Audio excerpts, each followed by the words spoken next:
Bonjour et bienvenue au Manoir de l'Imaginaire. On se retrouve aujourd'hui pour ce 6e jour du Noël au Manoir et on se retrouve très proches. Hein, on est vachement proches, vous et moi. En fait, c'est juste que j'essaye de varier les cadrages. Je me dis à un moment, ils vont en avoir marre de te voir assise tout le temps au même endroit pendant 24 jours. Donc là, je suis debout. Cette année, Netflix nous a sorti, non pas un, non pas deux, non pas trois, mais 4 nouveaux films de Noël. Oui, 4, c'est comme ça, 4. Comme je suis une personne extrêmement dévouée, j'ai regardé les 4 films pour vous. Comme ça, si à un moment, un soir, vous avez envie de faire Netflix and chill, vous saurez potentiellement vers quoi vous tournez. Et si on n'a pas du tout les mêmes goûts, eh ben vous m'en voudrez. Le 12 novembre 2025 est arrivé sur Netflix un ex pour Noël. On y suit Kate et Everett qui souhaitent divorcer. Donc en soi, ça c'est un petit peu triste, mais ils souhaitent le faire dans la super bonne humeur. Voilà, dans l'entente la plus totale. Cette année sera donc le dernier Noël qu'ils vont passer vraiment tous ensemble en famille. Donc ils sont tous à fond, ils préparent plein de choses et tout, tcha-tcha-tcha, tout est censé très bien se passer, mais évidemment, vous vous en doutez, ça va pas être comme ça. Parce que quand même, au milieu de leurs super bonnes intentions de divorcer tranquillou bilou, il y a des nouvelles conquêtes déjà qui viennent, on sait pas d'où elles débarquent, voilà, il y a des nouvelles conquêtes. Hein. Ça se remet bien vite, j'ai l'impression. Hein. Et on a quand même tous les sentiments qu'apporte une fin de couple. Voilà, on a tout ça qui est étalé comme ça devant nous. C'était vraiment très sympa, franchement c'était sympa, c'était drôle, il y avait plein de situations très cocasses. Comme vous pouvez vous en douter quand même, quand il y a un couple qui divorce et qu'il y a des nouvelles conquêtes qui arrivent dans le schéma, ça peut donner lieu à des choses drôles, on va dire ça comme ça. En plus, c'est ce genre de film où plus il y a de persos qui débarquent, plus ça devient drôle. En fait, le drôle attire le drôle, vous voyez ? Et des fois, c'est une espèce une montagne de drôle. Évidemment, on a tout le package, superbe décoration de Noël, la neige, beaucoup de neige. J'ai passé un très très bon moment, j'ai bien rigolé, c'était sympa. Le 19 novembre, on a vu débarquer sur la plateforme Champagne Problème. Et problème, oui, gros problème même.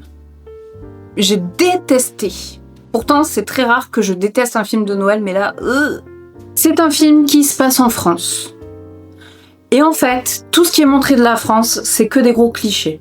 On y suit une grande cadre américaine qui vient en France dans l'espoir d'acheter une grande maison de champagne. Donc voilà, fatalement, elle va venir, elle va passer du temps avec les Français, tout ça, ils vont leur montrer plein de trucs extrêmement clichés et horripilants. Puis peut-être elle achètera pas, mystère et boule de gomme. Évidemment, on a une romance avec un Français. À 2 doigts, elle lui demandait le French kiss. Franchement, à 2 doigts. Et en fait, ce côté très cliché de la France m'a grave dérangée parce que je me suis dit quand même, tu décides, toi, cher petit producteur, d'aller faire un film qui se passe dans un autre pays, tu fais quand même un petit peu l'effort de faire des recherches et de montrer de ce pays autre chose que tous les gros clichés qu'on véhicule. Et en plus, du coup, le principe, c'est qu'ils ont mis donc des acteurs français et alors, pardon, mais l'acteur, le love interest, on va dire, du truc, l'acteur principal, là, c'est pas possible du tout. Pas du tout. Je sais pas, il y a un souci de prestance, de vocal, de tout. Enfin, moi, il m'a horripilé du début à la fin. Je sais même plus son nom, mais je vous mettrai une photo de lui. J'ai détesté. J'ai vraiment détesté. Ça me débecte, là, même. À la limite, le seul point positif de ce film, c'est un des acteurs secondaires qui joue le rôle de Otto. Lui, il était très drôle. Très drôle, monsieur. Vous avez tenu le film à bout d'épaule, de bras, d'épaule, bref. Vous l'avez tenu. Le 26 novembre est arrivé sur la plateforme Vive le vol d'hiver. On va suivre Sophia, qui est vendeuse dans le plus grand magasin de Londres. Et en parallèle, on suit Nick, qui lui est réparateur d'ordinateurs et qui galère de fou au niveau money. Et tous les deux, là, ils vont se dire, j'ai une super bonne idée. Tu sais comment on peut trop se faire de la thune ? En cambriolant ? Bien sûr. En vrai, j'ai trouvé sympa, ça changeait au niveau histoire, ça changeait vachement de ce qu'on voit d'habitude. C'était un petit cambriolage des fêtes, quoi. Mais il est quand même assez profond, quelque part, ce film, parce qu'il y a vraiment des gros secrets, et pour l'un et pour l'autre. Voilà, il y a des secrets, il y a des choses qui ne sont pas dites, et des choses très humaines, très profondes, pas des trucs hyper superficiels, voilà. Non, vraiment, je trouvais qu'il était pas mal du tout. J'ai passé un bon moment. Et enfin, le 3 décembre est sorti My Secret Santa. Celui-ci, c'est mon préféré. Je l'ai trouvé génial. Tout simplement génial. En plus, avec l'actrice principale là de... Je vous montre du doigt, genre vous allez me répondre. Vous savez, c'est quoi son nom? L'actrice principale de Virgin Rivers. Je l'aime trop, cette nana. Et ben voilà, c'est elle l'actrice principale dans ce film-là. On y suit une mère célibataire qui cherche désespérément un emploi. Elle galère beaucoup financièrement, tout ça.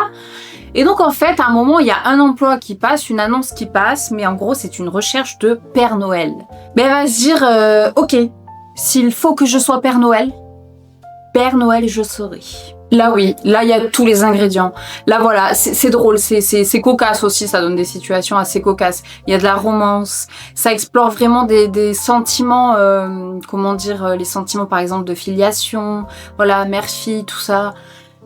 Ça explore plein de choses, une assez large palette émotionnelle en fait. Et je l'ai trouvé super celui-là. Donc si je ne dois vous en conseiller qu'un seul sur Netflix, là parmi les 4 sorties de cette année, c'est celui-là, My Secret Santa. C'en est fini pour cette vidéo courte, je pense, mais elle a juste pour but de vous aiguiller sur un éventuel choix pour votre Netflix and Chill de ce mois de décembre. J'espère qu'elle aura été un petit peu utile, j'espère qu'elle vous a plu, et je vous dis à demain au Manoir de l'Imaginaire.